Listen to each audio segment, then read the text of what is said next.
National और international समाचार यानी राष्ट्रीय और अंतर्राष्ट्रीय समाचारों की जो कड़ी चल रही है उसको जारी रखते हैं। 18 और 29 सितंबर के समाचार बारी बारी से जानते हैं। मेरा नाम शेखर है। चलिए पहले न्यूज पर आते हैं। कुछ वन लाइनर्स हैं और बहुत इंपॉर्टेंट है। जैसे पहला है कि ताजमहल के बाद जो हमारा लाल किला है वो भी अभी प्रदूषण की भेंट चढ़ने वाला है। लाल किले पर काले रंग की मोटी परत चढ़ते जा रही है जो वायु प्रदूषण का सूचक है। ऑफकोर्स हाल फिलहाल में एक शोध में उस पे 0.5 मिलीमीटर तक की मोटी काली परत जम चुकी है। यानी थोड़े दिन में उसे लाल किला के बजाय काला किला कहा जाएगा, हु नोज।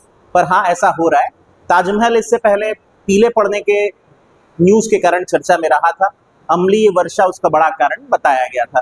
स्वर्ण मंदिर भी इसी तरह की परेशानियों से जूझ रहा है और अगर इससे नहीं निपटा गया तो सुप्रीम कोर्ट के अनुसार आप उस क्षेत्र को या तो पूरी तरह से ढक दीजिए, पर्यटकों के लिए पूरी तरह से बंद कर दीजिए, क्योंकि वो धरोहर तो बची नहीं रह जाएगी। तो इस पर चर्चा चल रही है, ध्यान रख सकते हैं। इसके बाद आते हैं राजभाषा कीर्ति सम्मान। ये इंडियन बैंक को दिया गया। हिंदी दिवस अभी अभी हम मनाए थे और उस अवसर पर खूब सारे आयोजन होते हैं। उस आयोजनों में से एक आयोजन होता है कीर्ति सम्मान दिए जाने का। तो राजभाषा कीर्ति सम्मान मिला किसे? इंडियन बैंक को। ये तीसरी बार है, ओवरऑल 5 बार ही हुआ है, उसमें तीसरी बार राजभाषा कीर्ति सम्मान इंडियन बैंक जीती है। फिर चढ़ती कला अभियान। पंजाब अपने वैश्विक आपदा की सूची में जो बाढ़ शामिल है उसी आपदा का एक लंबे समय बाद शिकार हुआ। पंजाब में आई हुई इस बाढ़ से आपदा का जो भी नुकसान हुआ है आपदा से, उससे राहत पाने के लिए अभियान चलाया जा रहा है। उसको नाम दिया गया है चढ़ती कला अभियान। तो विनाशकारी बाढ़ है और उसके बाद राहत कार्य और पुनर्वास जो होगा उसमें काफी सारी धनराशि की जरूरत होती है। तो ये सहयोग मांगने संबंधी एक अभियान है, नाम है चढ़ती कला। इसके बाद है गौरांग लाल। इन्हें दक्षिण कोरिया के लिए भारत की तरफ से राजदूत नियुक्त किया गया है, एम्बेसडर नियुक्त किया गया है। वन लाइनर में याद रख सकते हैं। अगले न्यूज पर आते हैं। रॉबर्ट रेडफोर्ड अभिनेता है, निधन हो गया इनका। फिल्म अभिनय के लिए जाने जाते थे। इनकी बड़ी प्रसिद्ध फिल्म है ऑल इज लॉस्ट, जो कि काफी चर्चा बटोरी थी। उसके अलावा जो आजकल के दर्शक हैं, क्योंकि ये वेटरन अभिनेता है यानी पुराने समय के अभिनेता है, आजकल के जो दर्शक हैं द विंटर सोल्जर्स इनको शायद जानते होंगे, जिसमें कैप्टन अमेरिका के सामने आपको वो विलन के रूप में दिखाई दिए थे, एक जर्मन व्यक्ति के रूप में। फिर आते हैं चागोस द्वीप समूह। ये मॉरिशस में पड़ता है। भारत अभी यहाँ पर इंटरेस्टेड है।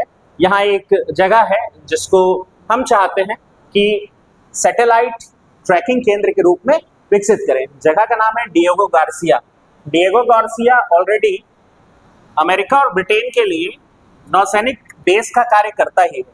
हम भी चाहते हैं कि वहां अपना सैटेलाइट ट्रैकिंग केंद्र स्थापित करें। इसके लिए मॉरिशस से समझौता हो भी गया है और भारत मॉरिशस समझौते के परिणाम के स्वरूप आपको हो सकता है पूछ ले चागोस द्वीप, हो सकता है आपसे पूछे डिएगो गार्सिया। तो दोनों याद रखना आपको। फिर एक मिर्च है हथेई मिर्च। इसको लेकर एक महोत्सव मनाता है हमेशा से मणिपुर। मणिपुर अभी वापस से चर्चा में आया प्रधानमंत्री की यात्रा के बाद, तो मणिपुर से जुड़ी छोटी छोटी चीजें जरूरी हैं। हथेई मिर्च महोत्सव मणिपुर सेलिब्रेट कर रहा है। ये वहाँ की जीआई टैग प्राप्त एक विशिष्ट प्रकार की मिर्च की प्रजाति है जो यूनिक फ्लेवर के लिए और स्पाइसनेस के लिए जानी जाती है। फिर मरियम फातिमा बिहार की पहली महिला फिडे मास्टर बनी है, यानी शतरंज में कोई अवार्ड जीतने वाली, फिडे मास्टर का रैंक पाने वाली पहली बालिका बन गई है। ये मुजफ्फरपुर की है रहने वाली। इसके बाद फीफा जो फुटबॉल की अंतर्राष्ट्रीय संस्था है उसकी रैंकिंग जारी हुई है और उसमें एक लंबे समय बाद स्पेन फिर से नंबर 1 टीम बन गई है। बहुत समय तक और अर्जेंटीना जो है वो टॉप पर रही, बट अभी फीफा में स्पेन टॉप पर चली गई है। भारत का स्थान क्या ही याद करेंगे, पर 134वां है। ध्यान रख सकते हैं भारत अंतिम बेहतर स्थान जो हासिल किया था वो टॉप 100 के भीतर आना था। कभी भी वो टॉप रैंक में भूल जाएगी। इसके बाद आते हैं अगले न्यूज पर। अगली न्यूज पर है हमारे पास कुछ और वन लाइनर में। रेबीज से मौत संबंधी जो आंकड़े लगातार आ रहे थे, तो उस पर भारतीय सरकार ने लक्ष्य निर्धारित किया है। साल 2030 तक रेबीज से 0 मौत का लक्ष्य निर्धारित किया गया है। कैसे कर सकते हैं ये? पहले तो एक अच्छा डाटाबेस चाहिए, ट्रैकिंग चाहिए और हर जगह जो जितने भी स्वास्थ्य केंद्र है वहाँ रेबीज के लिए दवाएं उपलब्ध होनी चाहिए, इंजेक्शन उपलब्ध होने चाहिए। इन्हीं पहल पर कार्य किया जा रहा है। जागरूकता बहुत जरूरी। बहुत सारे लोग छोटे बहुत बाइट है या फिर नाखून ही तो बस लगा है ऐसा बोल करके इलाज नहीं कराते, तो वहां पर चिंता हो जाती है। तो इसमें 2030 तक थोड़ी जागरूकता और थोड़ी दवाइयों की मदद से कोशिश की जाएगी। फिर गांधी सागर दूसरा चीता पार्क के रूप में विकसित किया जा रहा है। आपको कुनो तो पता ही होगा, जो प्रधानमंत्री के जन्म दिवस के अवसर पर 17 सितंबर को अफ्रीका क्षेत्र से अपन चीते ला करके वहां रखे थे, और धीरे धीरे वो जब उनकी संख्या बढ़ रही है तो अब उन्हें शिफ्ट किया जा रहा है गांधी सागर की तरफ, जो भी मध्य प्रदेश के मंदसौर में है, और दूसरे चीता पार्क के रूप में विकसित किया जा रहा है। फिर छठ पर्व, जो कि बिहार, झारखंड, बहुत सारे हिस्सों में, अगर मध्य प्रदेश देखें वहां भी, कुछ पश्चिम बंगाल के हिस्सों में भी एक लोक पर्व के रूप में जाना जाता है। छत्तीसगढ़ में भी काफी सेलिब्रेट किया जाता है छठ पर्व। सूर्य को अर्घ देने का, सूर्य की उपासना करने का पर्व है। माताएं अपने संतान के लिए उपवास रहती हैं, और वो जटिल उपवास है। उसको यूनेस्को के वैश्विक धरोहर सूची में शामिल करने के लिए प्रस्ताव भेजा गया। उससे पहले अगर आप याद कर पा रहे होंगे तो पश्चिम बंगाल में होने वाली दुर्गा पूजा जो है, उसको यूनेस्को की सांस्कृतिक धरोहर में हिस्सा लिया गया था, या वो शामिल भी हो गई थी। अब अगर छठ हो जाता है तो बिहार और भारत दोनों के लिए बड़ी बात होगी। फिर दुनिया के टॉप बिजनेस स्कूल की लिस्ट जारी हुई, टॉप 100। उसमें भारत के सिर्फ 3 हैं। कौन कौन से 3 हैं? IIM बेंगलोर है 52वें नंबर पर, 52nd पर। IIM अहमदाबाद है 58 है, और IIM कोलकाता है, ये 64वें नंबर पर है। तो 52 में बेंगलोर, फिर आपके पास 58 में अहमदाबाद, और फिर आपके लिए कोलकाता जो है वो 64वें नंबर पर है। आइए अब थोड़ी सी डिटेल वाले समाचारों की तरफ देखते हैं। हारून इंडिया वेल्थ रिपोर्ट 2025 जारी हुई, यानी भारत में करोड़पतियों, अरबपतियों के बारे में रिपोर्ट। और इस रिपोर्ट में बहुत सारी खास बात थी, जैसे भारत में हर 20 मिनट में एक आदमी करोड़पति बन जाता है। मेरे खाते में भी 3000 रुपए। हाँ, पता नहीं कैसे बन रहे, पर हाँ बन रहे। भारत में हर 20 मिनट में एक व्यक्ति करोड़पति बन रहा है। क्या आप भी बनना चाहते हैं करोड़पति? क्या पता सब हॉट सीट पे बैठ रहे। दूसरा, करोड़पति परिवारों की संख्या पिछले दशक की तुलना में देखें तो 90% बढ़ गई है। यानी भारत में करोड़पतियों की संख्या, परिवारों की संख्या 90% से ग्रोथ कर गई है। दूसरा, सर्वाधिक करोड़पति जो है वो मुंबई में है, फिर दिल्ली में, फिर बेंगलुरु में, और फिर अहमदाबाद में। यदि मैं बोलूं तो कुल करोड़पतियों का 80% ये जो महानगर है हमारे, उन्हीं में केंद्रित है। छोटे शहरों में करोड़पतियों की संख्या अभी भी बहुत कम है। लेकिन हाँ, आप ध्यान दें, मुंबई को इसीलिए मिलियनियर्स की राजधानी के रूप में चिन्हित किया इस रिपोर्ट ने। भारत में कुल 8.71 लाख करोड़पति हैं। अभी भी चीन और अमेरिका की तुलना में कम है, लेकिन हाँ धीरे धीरे बढ़ रहे हैं हम भी। अगली न्यूज पर आते हैं। एशिया का सबसे बड़ा ग्रीनफील्ड हवाई अड्डा, ये आप मेरी गारंटी मानिए कि आने वाले एग्जाम में आएगा ही आएगा वो प्रश्न है। कहाँ खुल रहा है? जेवर नाम का हवाई अड्डा है, ग्रेटर नोएडा क्षेत्र में से खोला जा रहा है। इसका उद्देश्य है इंदिरा गांधी जो अंतर्राष्ट्रीय हवाई अड्डा है दिल्ली, उसके भार को थोड़ा कम करना। इसकी कनेक्टिविटी भारत के सभी क्षेत्रों से तो होगी होगी, अंतर्राष्ट्रीय उड़ानों के लिए भी जाना जाएगा। पर यहाँ पर हम एक टर्म यूज कर रहे हैं, ग्रीन फील्ड हवाई अड्डा। क्या होता है आखिर ग्रीन फील्ड हवाई अड्डा? तो अभी ऐसी जगह की कल्पना करिए जहां किसी भी प्रकार की कोई इंफ्रास्ट्रक्चरल चीजें नहीं थी, यानी कोई अधोसंरचना नहीं, शून्य से प्रारंभ करना है, और फिर आपको एक इंफ्रास्ट्रक्चर खड़ा करना है, वो भी एविएशन सेक्टर का, यानी कि वायु परिवहन के क्षेत्र का। अगर ऐसी संरचना बनाई जा रही होती है तो उसे ही ग्रीन फील्ड हवाई अड्डे के तर्ज पर जानते हैं। यानी एक पूरी तरह से नया विमानन केंद्र, जिससे पहले कभी भी मौजूद निर्माण या संरचना पे ना करके खाली जगह पर या अविकसित भूमि पर तैयार किया जाता है, वही कहलाता है ग्रीन फील्ड। दिमाग में वो इमेजिनेशन मत ले आइएगा ग्रीन फील्ड हवाई अड्डा सब कुछ सोलर एनर्जी पे चलता होगा, ऐसा कुछ भी नहीं है ना, ये कंफ्यूजन हो सकता है, तो इसको ध्यान रखेंगे। तो जेवर एयरपोर्ट है, इसका उद्घाटन 30 अक्टूबर को हो जाएगा। प्रधानमंत्री नरेंद्र मोदी जी इसका उद्घाटन करेंगे। अगली न्यूज पर आते हैं। पीएम मित्र पार्क, प्रधानमंत्री का नाम लिए, प्रधानमंत्री का हैप्पी बर्थडे भी मनाया, और उसी दिन पीएम मित्र पार्क जो है वो भी ओपन कर दिया गया। ये मध्य प्रदेश के धार जिले में प्रारंभ किया गया। इसमें पीएम मित्र क्या है? तो प्रधानमंत्री mega integrated textile reason and apparel, यानी कि सिले हुए वस्त्रों को एप्रल कहा जाता है, उसके लिए ये पार्क है, सबसे बड़ा पार्क है उस तरह के क्षेत्र पर कार्य करने के लिए। इसका उद्देश्य है भारत के वस्त्र क्षेत्र को वापस से पुनर्जीवित करना, और एक खास साड़ी की चर्चा यहाँ पे रही जो मध्य प्रदेश की पहचान भी मानी जाती है। तो वो माहेश्वरी साड़ी है। कहा जाता है कि अहिल्याबाई होलकर जी से प्रेरित होकर के ये साड़ी मध्य प्रदेश में प्रचलित हुई और फिर अब पूरी दुनिया जानती है।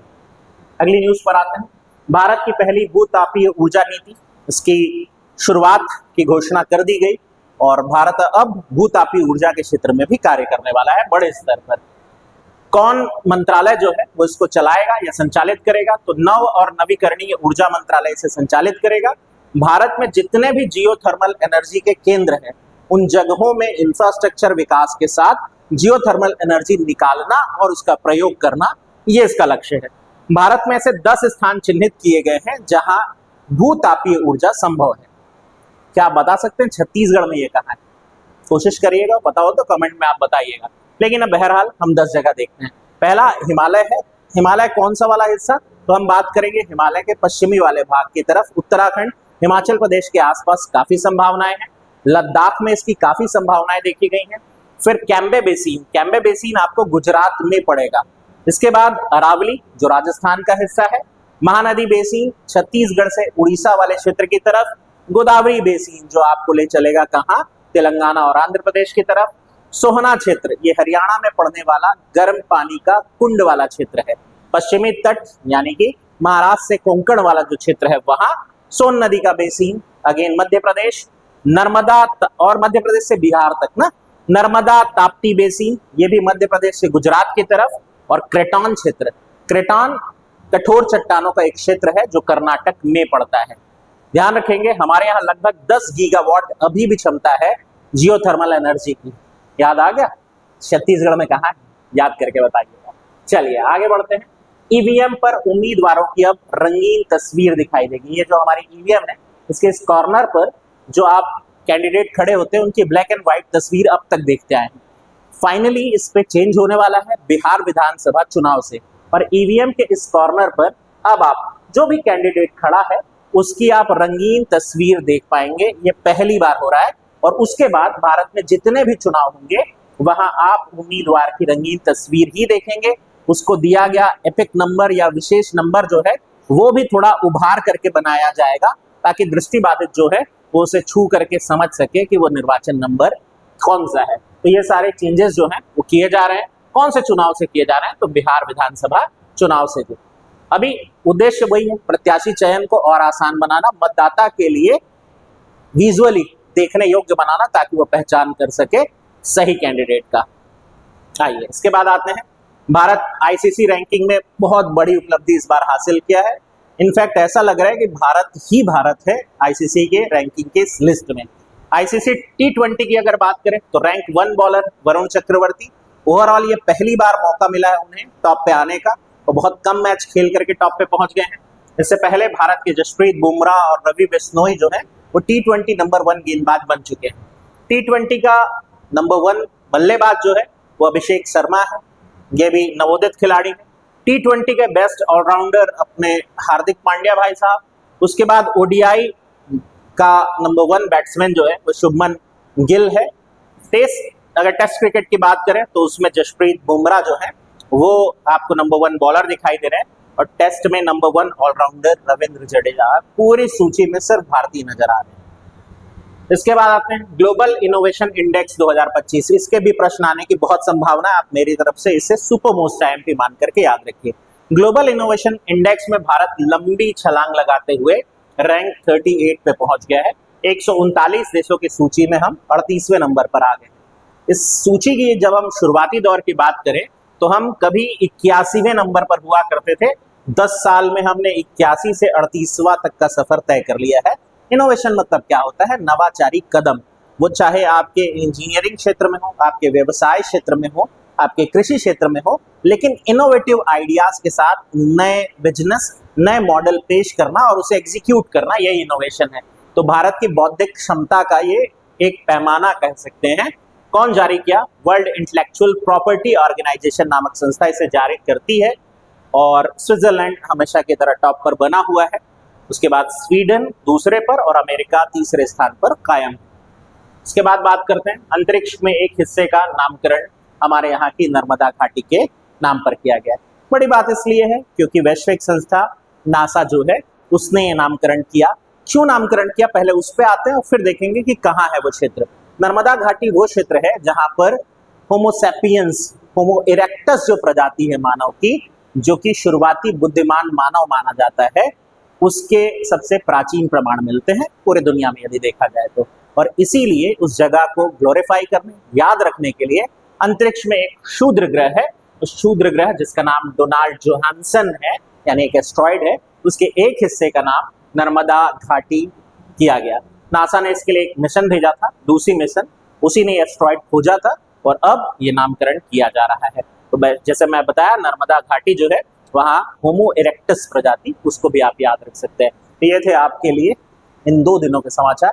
आगे के समाचारों के साथ मैं आपसे लगातार मिलता रहूंगा। आपका क्या काम है, पढ़िए, याद रखिए और अंत में एक टेस्ट होगा, वो टेस्ट का हिस्सा बनिए। Thank you.